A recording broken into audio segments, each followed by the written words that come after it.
Bu yöntemle etinizi istediğiniz pişirme derecesinde hatasız bir şekilde pişirebileceksiniz. Bundan 2 veya 3 gün önce arkadaşım Ali'nin evinde toplandık ve sağ olsun 2-3 kilo et almış ve etlerin hepsi de dry age. Parayı kıymış. Steakhouse'dan gitmiş almış hatta. Normal kasaptan da almamış.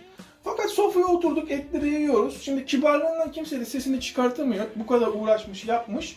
Fakat kendisi en sonunda itiraf etti. Ya dedi, ette dedi yanık kokusu var Koray, fark ediyor musun? İşte diğer arkadaşlar da gerçekten bunda bir terslik var falan filan. Fakat yenmeyecek gibi değil. Bana sordu, ya Koray neden böyle oluyor? Her seferinde bu şekil. İstediğim pişme oranını yakalayamıyorum. Orta pişmiş istiyorum, orta iyi pişmiş oluyor. Az pişmiş istiyorum, orta pişmiş oluyor. Ben de Koray bir türlü tutturamıyorum. O gün sofrada da bayağı bunun muhabbeti döndü. Ondan dolayı bu ikinci yöntemi gösterme kararı aldım. Çünkü bu göstereceğim yöntemi ya ben görmedim hiç ya da yapan yok.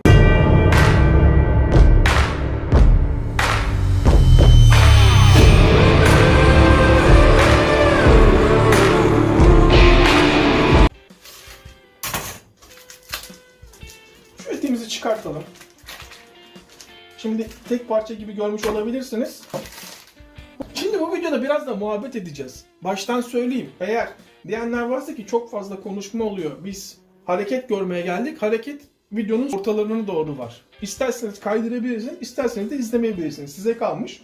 Şimdi bakın burada Dallas stick etlerim var. Yani Dallas stick nedir? Dana pirzola demek esasında Dallas stick. Ama kemiklisi dana pirzola. Böyle olduğu zaman bu ribeye steak'e dönüyor. Yani ribeye steak de dana pirzolanın kemiksiz hali. Kemiksiz dana pirzola. En doğru tanımı bu. Bir bu et dry age. Yani kuru dinlendirme. Normal etlere göre marblingi çok iyi. Şu gördüğünüz mermersi desenler, şuradaki gördüğünüz yağ dokusu, ette marbling diye geçiyor. Ama işi bilen şefler buna marbling demezler, yazı derler. Etin yazısı derler. Bakın şöyle düşünenler olabilir. Ya Koray, şurada kemiğinin olmaması mı bunu dana pirzoladan ayırıp ribeye et yapıyor? Bakın arkadaşlar, yemek işi esasında çok basit kurallara bağlıdır. Yağ, tuz, asit ve ısı. Temel unsurlar bundan. Bundan sonrası yorum ve ufak detaylara bağlıdır. Hani o bayıla bayıla gittiğimiz kahve içilen dükkanlar var ya, şimdi hemen ya Koray kahveyi nasıl ete bağlayacaksın diyen arkadaşlar olabilir. Şöyle bağlayacağım. Mesela Americano içmek isterseniz değil mi? Veyahut da cappuccino içmek isterseniz. Oysa ki hepsi ama hepsi espresso'dan oluşur. Double espresso'nun üstüne sıcak su koyduğunuz zaman Americano olur. Double espresso'nun üstüne sıcak süt koyup üstüne de o sütün köpüğünü koyduğunuz zaman cappuccino olur. Yani yemekte de ette de olay tamamen böyle. Mesela T kemiği vardır. Şu şekil T kemiği vardır ve onu T-bone diye satarlar. Bir tarafı, büyük olan tarafı kontrfiledir. Küçük olan tarafı da bonfiledir. Her şey göz önünde olsun. Şu etimizi şöyle alalım. Bakın şu parçası 335 gram. Şu parçası ise 325 gram. Bakın 2 parmak kalınlığı. Ve bu et dry age. Dry age yapmak için 0 derece dolaplığa ihtiyaç var. Tamam, eyvallah. Evde bazı dolapların 0 derece bölümler olabilir. Ama bir de üstüne üstlük hava üflemesi lazım. Peki o hava üflemeyi nasıl çözüyorsunuz? Çözemezsiniz. Ne olur biliyor musunuz? Dry age yaptım diye piyasaya çıkarsınız. Etin görüntüsü de üstü de böyle kabuk bağlar. Dersiniz ki işte dry age et dersiniz. Yani kuru dinlendirme. Oysa ki o kuru dinlendirme et yapıyorsunuz ama tabii ki normal ete göre daha lezzetli oluyor. Şimdi hiç anlamayan arkadaşlar ya da hiç bilmeyip eti çok iyi tanıdığını zanneden arkadaşlar vay be nasıl yapmış bu adam diye düşünülebiliyor. Oysa ki tamamen et fire veriyor. İnanılmaz zarar var. Attığınız taş kurbağayı ürkütmüyor. Bir de üstüne üstlük tam dry age olmuyor. Ama oysa ki evdeki yapılabilecek doğru yöntem ıslak dinlendirme. O da nedir? Vakumlayarak dolaba kaldırmak, hatta isterseniz biraz yağlayabilirsiniz tam havasını keserek ve dinlendirmek. Ama dry age olayı evde olmaz. Olmaz. Dolaba koyarsınız 0 dereceye. Dersiniz ki ben dry age yaptım. Görüntü de benzer ama gerçekten işi bilen birisi yediği zaman onun dry age olmadığını anlar. Veyahut da yine dolaba koyarsınız. Altına Himalaya tuzu koyarsınız. Himalaya tuzu onun suyunu çektirtir. Yine üstü kabuk bağlar.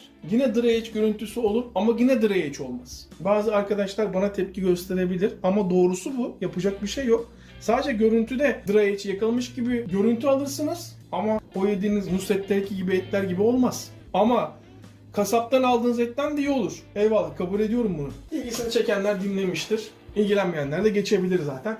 Artık size kalmış. Artık söylemeye bile gerek yok. Kırmızı et yıkanmaz, tavuk eti yıkanmaz. Çünkü bakteri üretir. Siz yıkadığınız anda Bu arada gözüm döndü. Sanki iki eti de yapacakmış gibi davranıyorum. Şunun bir tanesini yapalım. Burada da ayrı düştüğümüz arkadaşlar var. Nasıl ayrı düşüyoruz? Şimdi ben hiçbir zaman için zeytinyağı sürmüyorum. Bazı arkadaşlar şunu söylüyorlar. Bunu yaşadık. Ya hayır. Ayçiçek yağı sürülmez, zeytinyağı sürülür. Arkadaşlar o size göre. Ben zeytinyağını çok aromalı buluyorum. O yüzden ayçiçek yağı kullanıyorum. Deniz tuzu bol bol. Neden sofra tuzu değil de deniz tuzu? Çünkü deniz tuzu ateşe daha dayanıklı. Ve neden deniz tuzu atıyoruz ya da tuz atıyoruz? Çünkü deniz tuzu etin üstünde mühürlerken koruyucu bir tabaka oluşturur. Yine tuz. Ya Koray tuz döküyoruz. Hani tuz etin suyunu kaçırırdı. Arkadaşlar o kural nerede biliyor musunuz? Tencere yemeklerinde. Kural bu. Etimizi şöyle alalım. Dinlenmeye devam etsin. Bu arada saat kaç biliyor musunuz? Sabahın 9'u. Sabah sporundan geldiğim saat 7'de açılıyor benim spor salonu. Bu benim için protein kaynağı. Etime göre döküm tava kullanacağım.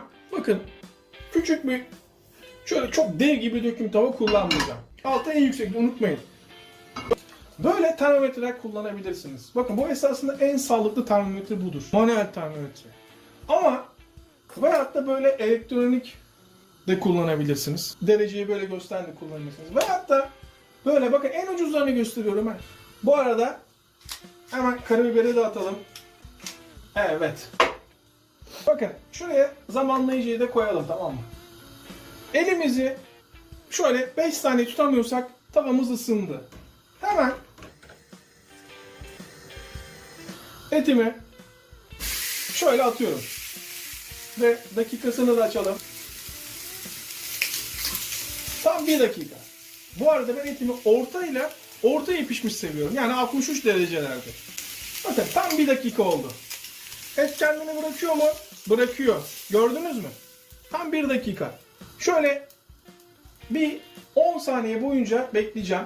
Bakın 1.15, 1.17. Neden bekliyorum? Tavanın tekrar ısısına kavuşmasına. Tekrar bastırıyorum. Sıkıntı yok. Ama kesinlikle delici bir şeyle bastırmıyorum. Çatal kullanmıyorum. Bıçak kullanmıyorum. Kesinlikle etimi delmiyorum. Bilmiyorum kameradan gözüküyor ama 2 dakika oldu. 2.20 olacak.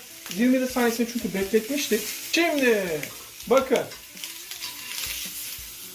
Eti görüyorsunuz değil mi? Nasıl mühürlendi? Şimdiye kadar neydi? Hep aynı şeyi yapıyorduk değil mi? Eti en yüksekte mühürlüyorduk ve fazla ete dokunmuyorduk. Bize gösteren buydu değil mi? Tavamı tamamen kısıyorum. Bakın ikinci yöntem. Kesin ve garantili pişmiş derecesine ulaşmak için. Etleri böyle atmıştık değil mi? Şimdi iz versin diye tam tersi. Ve en kısıkta 63 dereceyi bulmak lazım. Yani toplamda 10 dakika olması lazım. Bakın buraya bırakıyorum. İki tarafın 10 dakika pişmesi lazım normalde. Biz ne yaptık? Birer dakika 2 dakikasını yedik. Toplam 8 dakika kaldı. Öyle değil mi? Hiç bu ölçüleri kullanmaya gerek yok. Yani 4 dakika sonra çevireceğiz. İz vermesi için böyle bastırabilirsiniz. Sıkıntı yok. Bakın işi bilen arkadaşlar şaşırmış olabilir şu anda. Ya Koray altını kıstın. Evet altını kıstım. 4 dakika.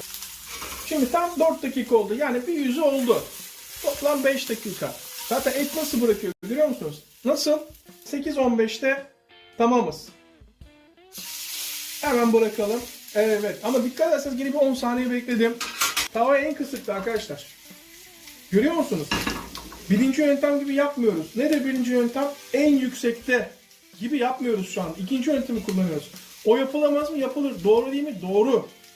Onun da lezzeti farklı. Hatta daha da lezzetli olduğunu söyleyenler olabilir. Eyvallah. Ama bu yöntemde yaparsanız etinizi tam istediğiniz kıvamda yapabilirsiniz. Ve görüyorsunuz dakikasına göre yapacağız.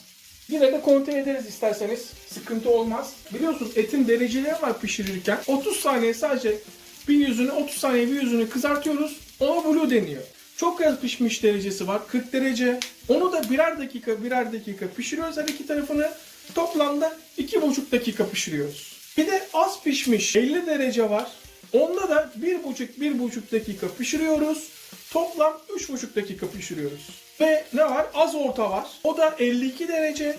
3'er dakika pişiriyoruz her iki tarafını. Toplam 6 dakika. Ve orta pişmiş var. 57 derece. Onda da 4'er dakika pişiriyoruz her iki tarafını. Bir de orta iyi pişmiş var. Benim istediğim gibi, yani şu an yaptığımız gibi 63 dereceye yakalamaya çalışıyoruz. İki tarafı 5'er 10 dakika pişirmeniz gerekiyor. Orta kısmının etrafı biraz pembe olup kahverengi renge dönmeye başlamış olmalı. Toplam 10 dakika. Bir de iyi pişirme var.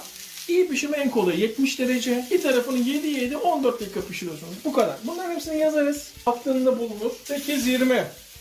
Ocağımızın altını kapatıyoruz. Etimiz oldu. Tahtamızı alalım. Görüntü nasıl? İzi nasıl? Döküm tavamı nasıl tutuyorum sapından? Arkadaşlar, döküm tava alacağınız zaman verdiğiniz paraya değsin. Sizinle dalga geçen firmalardan almayın. Tutma yeri ısınmayan, ellerinizi yakmayacak döküm tavaları tercih edin. Kafalarda hiçbir soru işareti kalmasın. Bir bakalım doğru derecede miyiz? Evet. Bakalım derecesine. Kaçmış? Tam kıvamında yapmışız. Bakın. Termometre yalan söylemez. Siz görün diye yapıyorum. Sonra denmesin. Ya Koray öyle değil. Hemen alalım. 5 dakika oldu. Daha da soğutmaya gerek yok.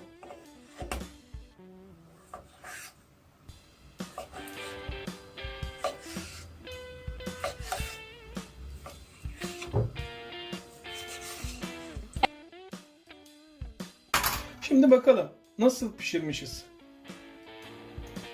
Orta iyi olmuş mu? Zaten derecesine kadar gösterdim. Evde hata yapma şansınız yok. Biraz deniz tuzu. Evet. Şuna bir bakalım.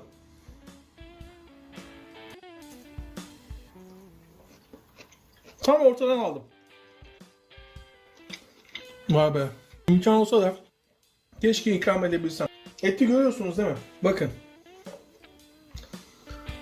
Ortadaki pembemsi yapı, üst tarafının kahverengi hale alması ve o pembemsi yapının kahverengiye dönüşmesi. Ortayı ve tam ortadan alıyorum. Bak, buradan aldığım zaman kimse itiraz etmez. Der ki bu tam benim yiyeceğim gibi. Bunu yiyene de saygımız var. Bir tane daha bakalım. Belki anlayamamışızdır. Muhteşem ya. Şu akan suyunu görüyorsunuz değil mi? Hepimizin eline sağlık. Hep beraber yaptık. Tekrardan yeni bir videoda görüşmek üzere. Herkese afiyet olsun.